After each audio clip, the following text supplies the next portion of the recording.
Good evening. You're tuned into NewsTrack here on India Today. I'm Akshita Nandagopal. This evening, we're going to be getting you all of the updates coming in on the government's response to Pakistan. You heard from Prime Minister Modi last week when he said very clearly that none of the terrorists will be spared. Today, for the first time, Home Minister Amit Shah spoken out with a similar message where he said that every single terrorist involved in the Pahalgam attack will be hunted down.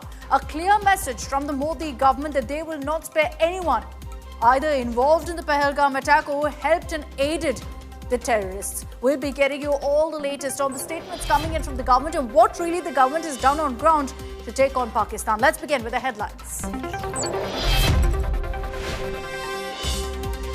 US Defense Secretary Pete Hegseth dials Rajnath Singh. Hegseth reiterates US government support in India's fight against terror. Earlier, US Secretary of State Mark Rubio had spoken to S. Jaishankar.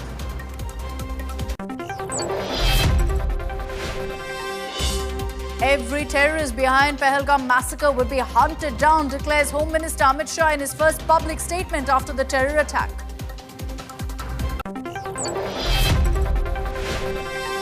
India shuts its airspace to Pakistani airlines in retaliation to Pakistan's closure of its airspace.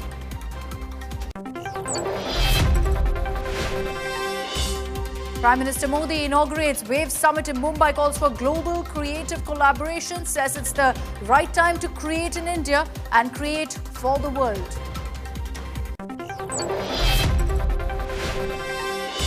US and Ukraine sign a minerals deal. Ukraine will not have to return the aid it received from America to fight the war with Russia.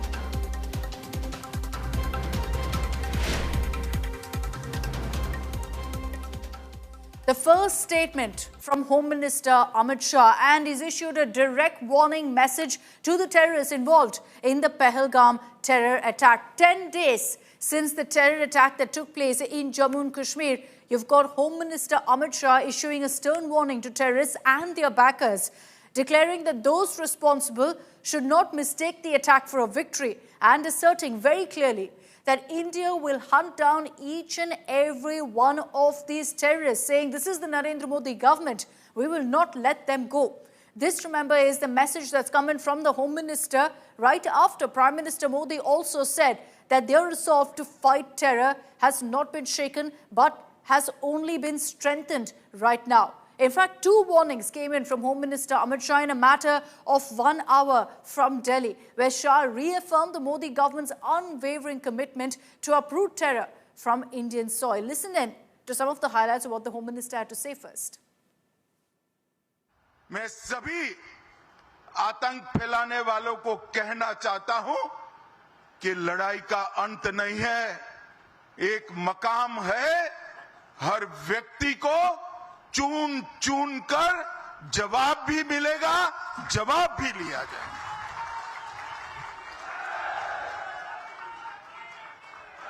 Narendra Modi ji के नेतृत्व में चाहे उत्तर पूर्व हो, चाहे वामपंथी उग्रवाद का क्षेत्र हो,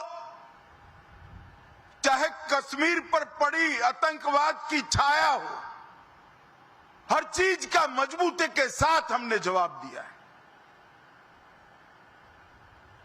और अगर कोई एक कायराना हमला कर ये समझता है कि हमारी बड़ी जीत है, तो एक बात मन से समझ लीजिए, ये नरेंद्र मोदी सरकार है, किसी को बख्शा नहीं जाएगा, किसी को बख्शा नहीं जाएगा। इस देश की इंच इंच भूमि पर से आतंकवाद को मूल समेत उखाड़ने का हमारा संकल्प है और वो सिद्ध होकर रहेगा। न केवल 140 करोड़ भारतीय, पूरी दुनिया भारत के साथ खड़ी है। लामबंद होकर सभी दुनिया के देश एक मुश्त होकर आतंकवाद के खिलाफ ये लड़ाई में भारत की जनता के साथ खड़े हैं। और मैं फिर से संकल्प दोहराना चाहता हूं, जब तक आतंकवाद समाप्त नहीं होगा, हमारी लड़ाई चालू रहेगी। और जिन लोगों ने एक कृत्य किया है, उसका उचित दंड उनको निश्चित रूप से दिया जाएगा.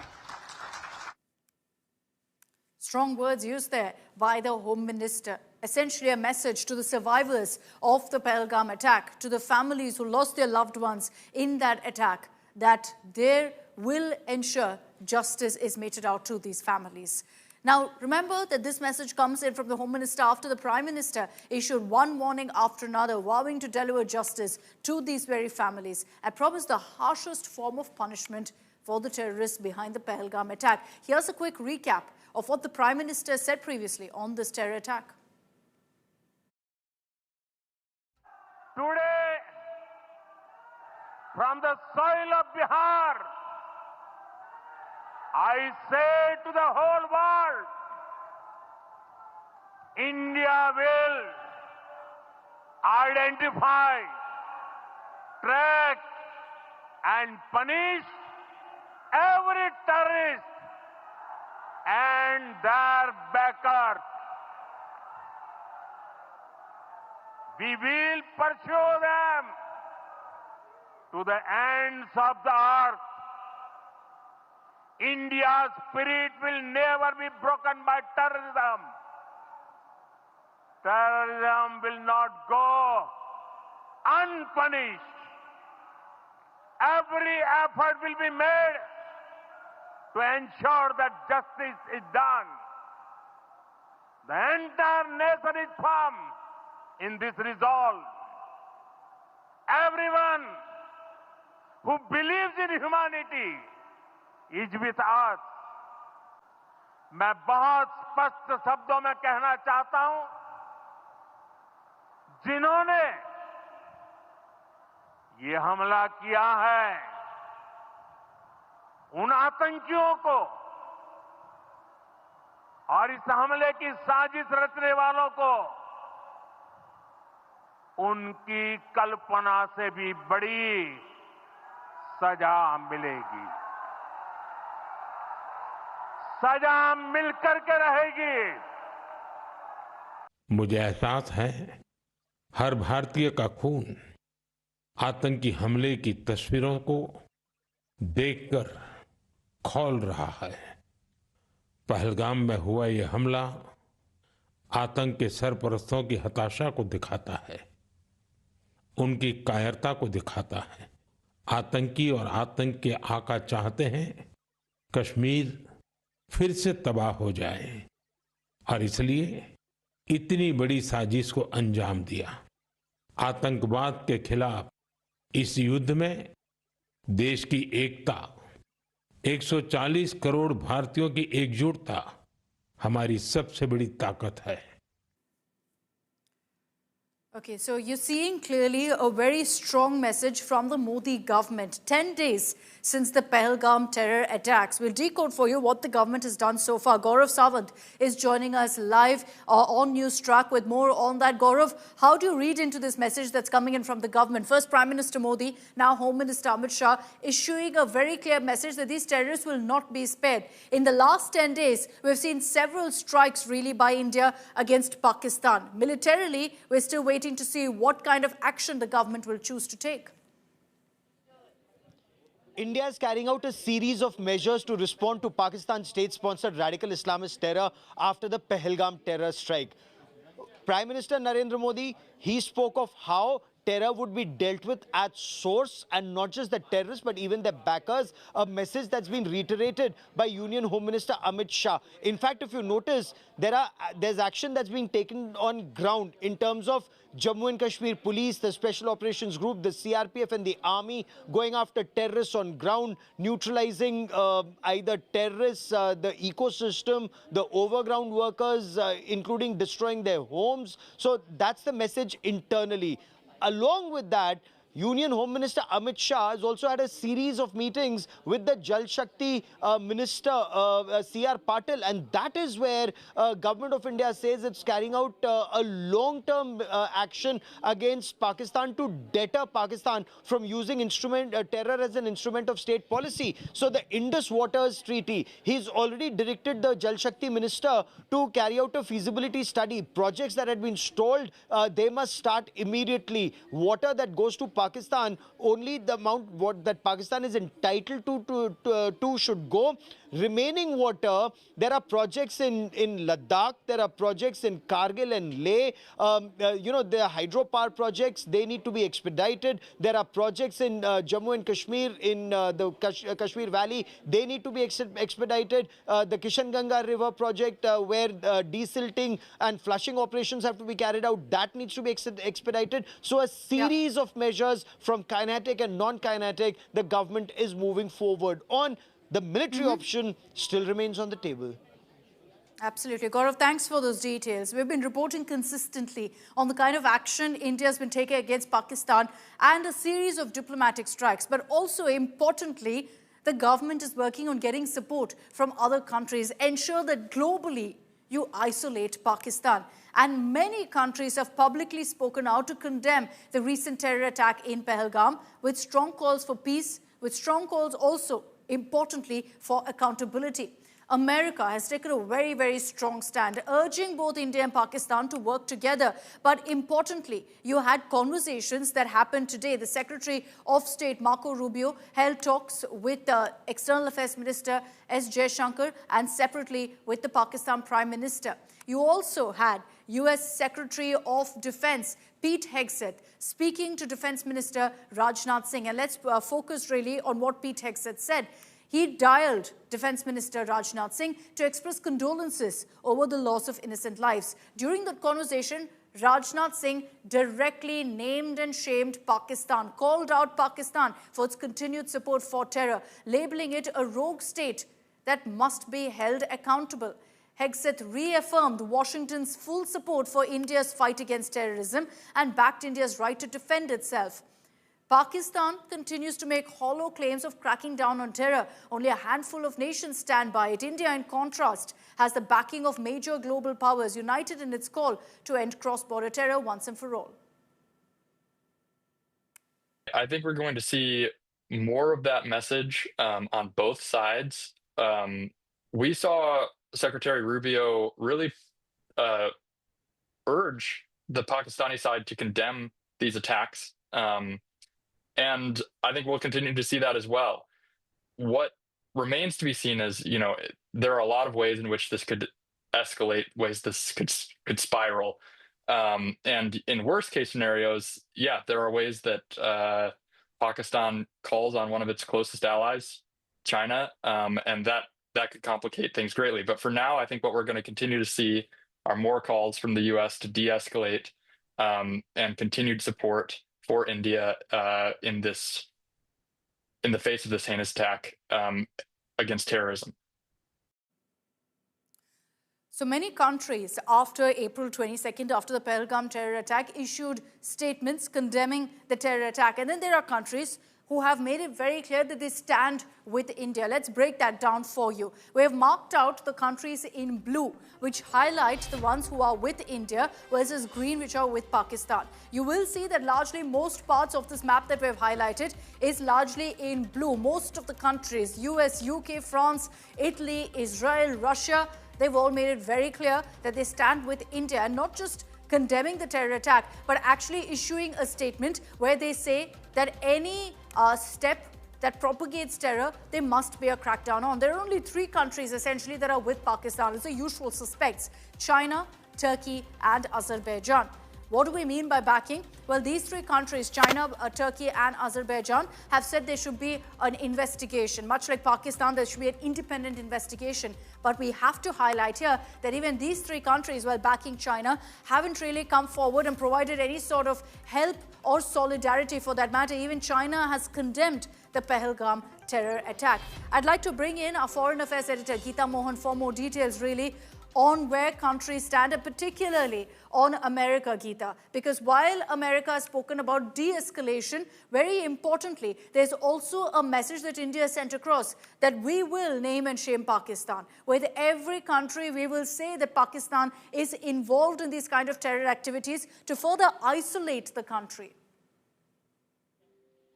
Well, Akshita, world leaders are calling on India and, of course, Pakistan as well to de-escalate tensions. There are interests involved, stakeholders who do not want to see escalation in the South Asian region because it harms their interests, be it America that is at war with China or China that has interests within Pakistan, stakes within Pakistan. But the fact of the matter is that India's message and signal is very clear to the world, particularly to the West and to the United States of America, that this attack on India, on Indian soil, is not going to go unnoticed, unspared, and India will not take this lying down. There's a very clear message that Pakistan and those who have backed these terrorists will have to pay a very, very heavy price for the lives lost in Pahalgam.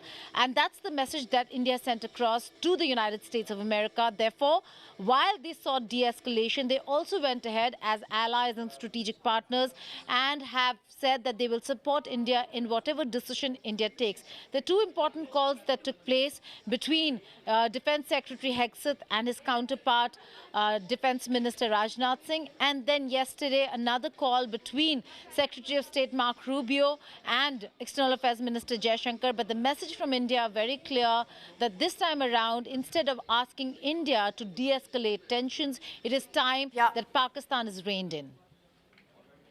The idea is to call out Pakistan on every single platform and ensure countries recognize the fact that Pakistan continues to shield terrorists, helps them also actively in carrying out these terror attacks. Thanks very much, Geeta, for joining us with those details. The reality is, however, that the 4 terrorists who were involved in the Pahalgam terror attack, it's been 10 days, by the way, since that attack, they're still out there. They still haven't been nabbed. And there's a hunt, a massive manhunt that's underway to find these butchers. Armed forces are on the job. It's extremely dense jungles that surround Pahalgam. And sources tell us that our forces believe these terrorists haven't been able to move out of South Kashmir because of the huge deployment of our forces. But considering that this is densely wooded areas, it's been quite a challenge to find out exactly where they are. These terrorists continue to be at large, and our forces, multiple deployments on ground there to identify them, to find them as soon as possible. Let's get you those updates on the hunt for these terrorists 10 days on in this next report.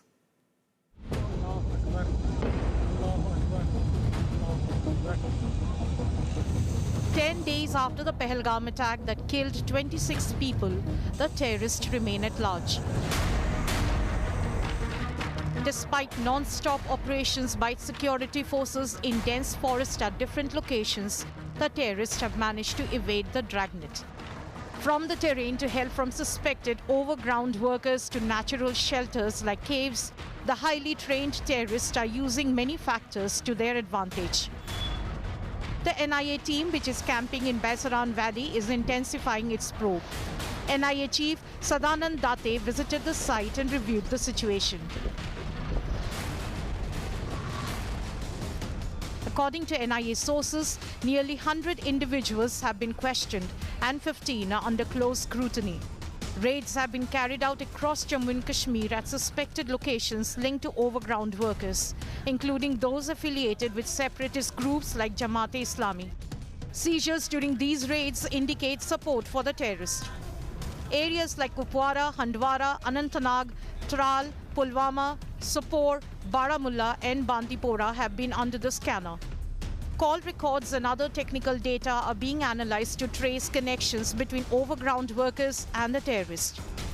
The NIA suspects that dense forests and caves in Anantnag district are being used as natural shelters by the terrorists. Intelligence inputs suggest they are well trained, likely from Pakistan, and carrying enough rations to survive for over a week. As per sources, initial probe revealed that terrorists had recce'd 3 areas in Pahalgam on April 15. Sources also revealed that a terrorist conducted a recce of Pahalgam's amusement park and that the attack was postponed due to tight security. इस वक्त मैं जो पहलगाम का amusement park है ठीक वहीं मौजूद हूं और आपको दिखाऊं यहाँ ये काफ़ी बड़ा पार्क है, पहलगाम के मेन मार्केट के पास पड़ता है। और जो सोर्सेज ने इंडिया टुडे को बताया है कि 15 अप्रैल को जो आतंकवादी है जिन्होंने बैरसन घाटी में आतंकवादी हमला किया वो इस पार्क में भी आए थे और यहाँ की रेकी की थी। Sources revealed that terrorists used ultra-set communication system. Through this system, terrorists can communicate and send messages without a SIM card. Security forces are confident it is only a matter of time before the terrorists behind the Pahalgam massacre are caught. With Kamaljeet and Arvind Ojha in Pahalgam, Mir Farid in Srinagar, Jitendra Bahadur in Delhi. Bureau Report, India Today. Let's now get you a ground report from the borders of India and Pakistan. The Attari-Wagah border has been shut off. India first closed down the Attari border and then in a tit-for-tat move as expected, Pakistan shut down the Wagah border. But despite that, restrictions in place, India has allowed stranded Pakistani nationals to return home via the Attari border. Considering that we've asked all Pakistani nationals to leave, we've revoked their visas, they're being allowed to head back via the Attari border. And while India is allowing this, being magnanimous on humanitarian grounds, Pakistan, as expected, hasn't budged, leaving dozens of its own citizens stuck with little to no access of food or water or any basic supplies. Pakistan shuts its door on its own citizens.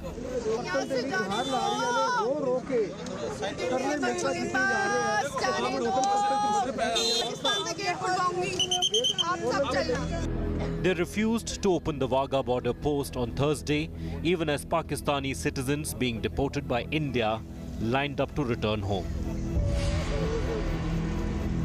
खोलो gate खोलो मुझे यहाँ से भेजो मैं पाकिस्तान से खुद जाऊंगी मैं पाकिस्तान से यहाँ से गेट खुलवाओ अब कह रहे हैं वापस जाएं बॉर्डर नहीं खुलेगा बंद है बताएं सुबह 6 बजे से आए हैं ये तो इन्हीं से पूछे ना क्यों बंद है मासूम बच्चों के साथ छोटे छोटे बच्चे हैं हम पाकिस्तान जाना चाहते हैं मेरा बच्चा है वहाँ पर The Pakistani nationals, many who have spent years here, are being deported as their visas have been cancelled following the Pahalgam terror attack. The deported citizens, stranded on the Indian side, were forced to wait in the punishing heat. Pakistan से appeal कर रहे हैं कि हमें ले लें gate खोल के हमें अपनी तरफ ले लें हमें यहाँ से एग्जिट कर दिया गया है हम यहाँ पे क्या करेंगे लोगों की क्या गलती है हम तो परेशान हो रहे हैं ना सब अब इसमें से सब लोग कुछ बीमार भी हैं कुछ हैं मैं क्या और बहुत सारे लोग हैं सर इसमें से अगर किसी को कुछ हो गया तो उसका जिम्मेदार कौन सरकार होगी पाकिस्तान सरकार होगी या इंडिया सरकार होगी sir Within just 6 days, 786 Pakistani nationals, including 55 diplomats and their staff, crossed back into Pakistan via the Attari-Wagah border.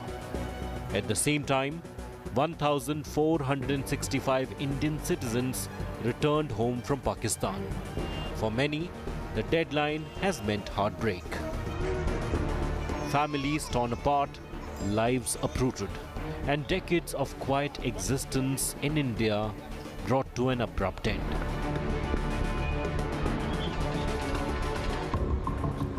The crackdown, ordered by Union Home Minister Amit Shah, followed the April attack that killed 25 tourists and a local resident in Pahalgam. The vehicles lined up here since morning. This queue is halfened up now because a lot of vehicles have left back in dejection because they were waiting in the queue since morning 6 a.m. and they wanted to go back to Pakistan. But you can see children here, mothers here, they wanted to go back. But since Pakistan has not opened the Attari border gates, since then they had to wait here throughout the day. As political tensions escalate, the human cost of terror and its aftermath is now playing out at the border. With Asim Bassi at Attari-Wagah border, Bureau Report, India Today.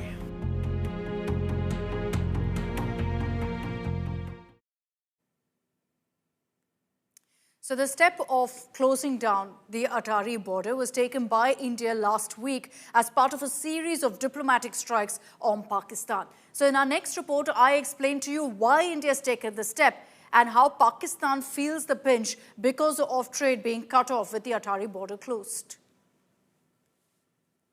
India's decision to close the Attari border in the wake of the Pahalgam terror attack is set to severely cripple trade with Pakistan and Pakistan's economy as well. Located near Amritsar in India and Wagah in Pakistan, the Attari-Wagah border served as the sole permissible trade route between India and Pakistan. The Attari-Wagah land route was first opened in 2005 and truck movement on this route began 2 years later in 2007. The integrated checkpost at Attari was inaugurated on April 13, 2012 under the then UPA government, with provisions of facilities for fast and cost-effective land trade. Now, what we're seeing right now, this trade hiatus, isn't the first between the two neighbors. Even post the 1965 war, the 1971 war, the bilateral trade faced a huge setback. Borders were shut, were heavily fortified and militarized. Trade relations nosedived also in 2019 following the Pulwama terror attack. Post-Pulwama, India imposed a 200% duty on Pakistani goods and stripped its neighbor of the most favored nation status. India had granted the most favored nation or MFN status to Pakistan way back in 1996, but the neighboring country had not reciprocated. Under the MFN Pact, a WTO member country is obliged to treat the other trading nation in a non-discriminatory manner, especially with regard to customs duty and other levies. In 2012, Pakistan had committed to giving the most favored nation status to India, but retracted later due to domestic opposition. Now let's talk about the numbers, about trade between India and Pakistan over the years. According to official data, India exported items such as soybean, poultry feed, vegetables, red chilies, plastic granules, plastic yarn, and then they've imported goods like dry fruits, dates, gypsum, cement, glass, rock salt and herbs from Pakistan via the land port at Attari.